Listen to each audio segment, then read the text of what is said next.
You know the strange ache of being understood only through glass. Not because you love hiding, but because closeness has a speed you can't control. It happens in a small moment. You get home, you turn the key, you hear the click of the lock, you open your laptop, and the fan gives its thin, steady whir, and suddenly your face changes. Not in a big way. In a tiny way, your tongue stops pressing on the back of your teeth. Your eyes stop searching for danger that isn't there. Your breath stops being ready. Online, you can be clear. You can be kind. You can be honest in full sentences. In a room with real faces, you become a translator. You translate tone. You translate pauses. You translate what they didn't say. You smile at the right time. You laugh a beat late. You keep your true thought in your mouth until it goes stale. So the world calls you distant, but it is not coldness. It is timing. It is not you don't care. It is you care so much you monitor everything. It is not that you hate people. It is that your body hates surprises. At 3 a.m., you replay a line you said last week. Not because you read dramatic, but because your mind is doing math. If I speak, what will it cost? If I stay quiet, what will it cost? If I leave, what will it cost? And online feels like a lighthouse far from shore. You can shine. You can guide. You can still keep the waves from touching you. So the real question is not, why am I only real online? The real question is, what did closeness teach you to fear? Distance isn't your preference. It's your permission to exist. And yet, permission always has a history. There is a kind of closeness that asks almost nothing from you. It lets you speak without being interrupted. It lets you pause without being judged. It lets you leave without a scene. Researchers have described this as an intimacy at a distance, a bond that can feel face-to-face while staying one-sided. In that kind of bond, you can withdraw at any moment because there is no real reciprocity to negotiate in real time. That freedom is not a glitch. It is the feature. So when you say, I only feel seen online, we can translate it. It often means I feel safest when I control the pace. Not because you're manipulative, but because your threat system learned that fast closeness can turn sharp. Your body tells the truth. First, a single message can make your saliva go thick. A real-life invite can make your stomach go quiet, like it is listening. You don't choose that. It arrives. And then your mind steps in with its oldest job, protection. It starts building a story. It replays what you said. It predicts what they'll say. It edits you before you speak. Brain research links this heavy self-focus and looping thought to the systems that light up when you turn inward, the networks tied to self-referential thinking and rumination. When those loops get strong, they can keep pulling you back into me, even when you want rest. So no, this is not a flaw. This is your system trying to protect you. Not addicted to attention, but trained to survive uncertainty. Not too sensitive, but too practiced at scanning. Your safety isn't broken, it's just trained by history.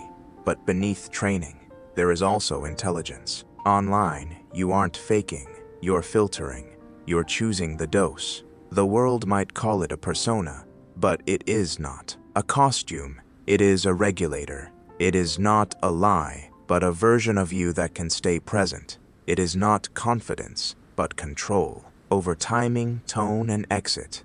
That is why your words sound better there. You can read them once, twice. You can notice the harsh line and soften it. You can keep the true part without the self-attack. In real life, your mind often tries to do that editing while also tracking faces. Too many jobs at once, so you go quiet, not because you have nothing to say, but because you have too much to manage. Here is the paradox. The same part of you that hides is the part that protects your depth. The same part of you that delays is the part that prevents regret. The same part of you that keeps distance is the part that kept you intact. Somewhere along the way, you learned a rule: if I show it all, I will pay for it. So you built a mask with stitches, not to erase yourself, but to hold yourself together, to let air in without letting harm in. And maybe that is why being seen online feels like relief, because it is you with boundaries, because it is you without the rush, because it is you with a door you can open from the inside. You don't hide online, you reveal yourself with boundaries. And yet, even a perfect pace has a cost. You look calm, you look low maintenance, you look like you don't ask for much. But your calm is not ease, it is management. Your mind runs a quiet control room all day. Track the tone, track the risk, track the exit. And when someone gets close, really close, your system does something fast. Not because you don't want love, but because love without control once felt like danger. So you do the distancing rituals.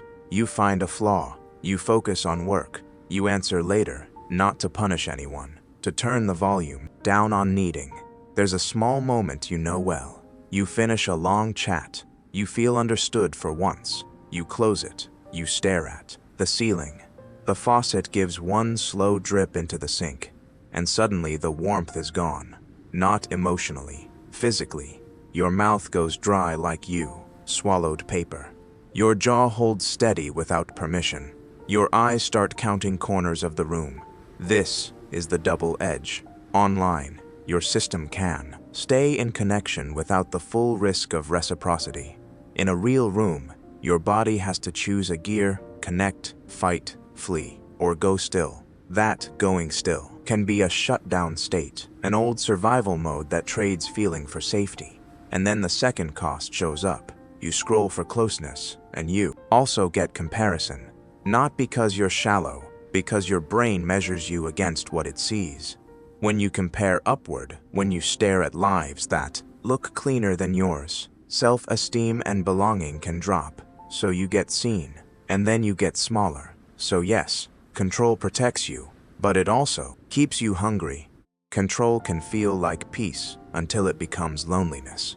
But beneath loneliness, there is a softer truth. You were never too much. You were too unheld, so you learn to hold yourself. What if the goal is not to delete the online you? What if the goal is to bring that version of you steady, clear, real into one human moment at a time? Not a makeover, not a cure, an integration. Because the part of you that backs away is not your enemy. It is your historian. It remembers what your mouth couldn't explain. So maybe we try one small experiment. The next time you're with someone safe, you let one sentence be plain, not impressive, not funny, not edited, just true. And then you watch what your body does. Does your tongue press to your teeth again? Does your laugh rush out early? Does your gaze drift to the door? That isn't failure. That is data. That is your system learning new math. And maybe another quiet shift happens too. Instead of leaving the moment, as soon as you feel heat, you stay 2 breaths longer. Not to force closeness, to teach your body that closeness can be slow. You don't have to be seen by thousands. You get to be known by one, including you. Your armor was wisdom. Now let it become a doorway.